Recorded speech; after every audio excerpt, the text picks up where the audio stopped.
Bueno, soy Inés Arana y soy profesora del Departamento de Inmunología, Microbiología y Parasitología de la Universidad del País Vasco, Euskal Herriko Unibertsitatea. Bueno, yo trabajo con microorganismos, pero con cambio climático. Todo el mundo, cuando pensamos en cambio climático, pensamos en el deshielo de los polos, en cómo afecta a las ballenas, a los peces, pero nosotros trabajamos con microorganismos que también están afectados.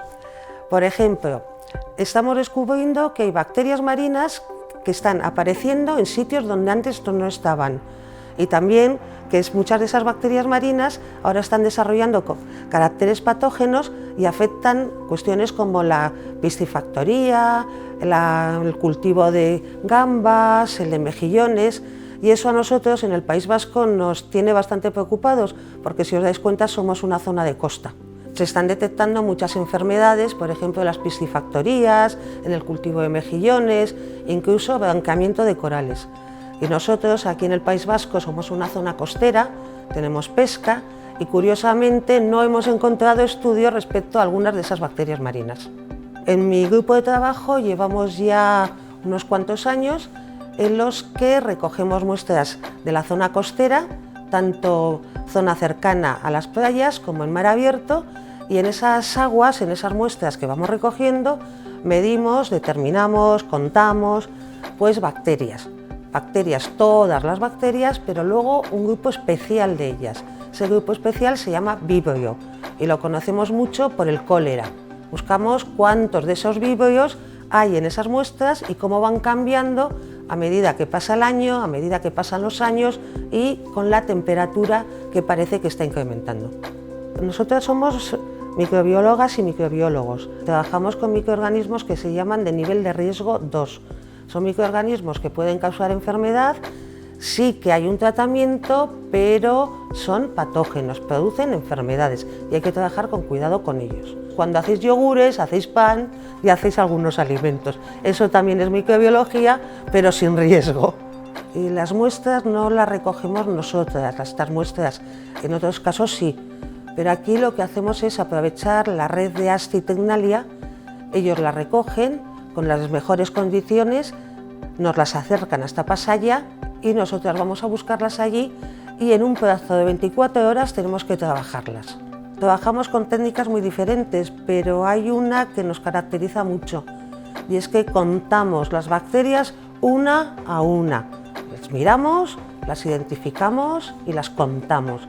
Y para eso usamos microscopios, pero no microscopios sencillos, sino en nuestro caso es un microscopio de epifluorescencia. Lo que hacemos es teñir a las bacterias con un colorante que emite fluorescencia, entonces nos las deja fosforitas y las podemos ver muy bien en esa muestra de agua. La llevamos esa preparación al microscopio de epifluorescencia y ahí vamos campo a campo contando todo lo que hay. Y una vez que tenemos los datos de por lo menos 20 campos, ya de ahí empezamos a deducir cuántas bacterias por mililitro tenemos en esa muestra de agua concreta. Contamos las bacterias que hay en lo que llamamos un campo. Campo es lo que vemos en el microscopio.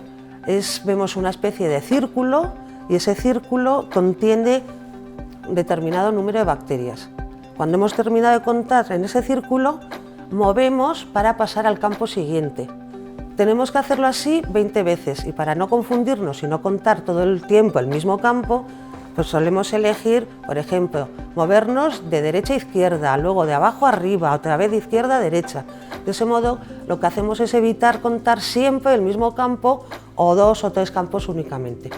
Bueno, vamos a ver cómo se hace una preparación para microscopía de epifluorescencia. Se prepara distinto a lo que alguno hayáis podido ver para una microscopía óptica.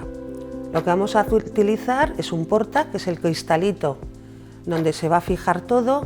Lo siguiente que haremos será filtrar nuestras muestras de agua a través de un filtro, teñiremos esas bacterias y luego ese filtro se coloca otra vez encima del porta y lo llevaremos al microscopio para poder verlo. Nosotros trabajamos en microbiología y lo que buscamos son bacterias y las bacterias son muy pequeñas y cuando están además en el mar, en el océano, que hay muy pocos nutrientes, la temperatura es baja, pues resulta que todavía se quedan más pequeñitas. Entonces no se ven grandes cosas. Lo que vamos a ver van a ser barritas, puntitos, algún puntito un poco más grande, fluorescentes. Y eso es lo que tenemos que contar. No vamos a ver cosas grandes ni llamativas, y además son todas prácticamente iguales.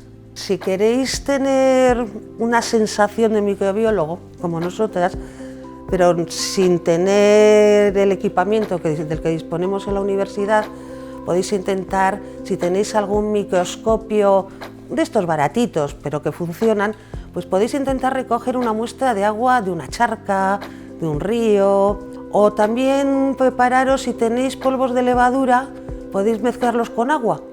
Lo colocáis sobre un porta, que ya os digo es una laminita de cristal, lo dejáis que se seque y si tenéis podéis usar algún colorante sencillo. Por ejemplo, el más normal es safranina, que lo que hace es teñir de rosa. Con eso lo lleváis al microscopio e intentáis ver qué encontráis. Lo normal, no vais a ver nuestras bacterias. Las nuestras son muy pequeñitas y el microscopio es especial, es distinto. Pero sí vais a poder observar igual algún protozoo, que son lo más normal, pues igual como una especie de zapatilla, eso sería un paramecium.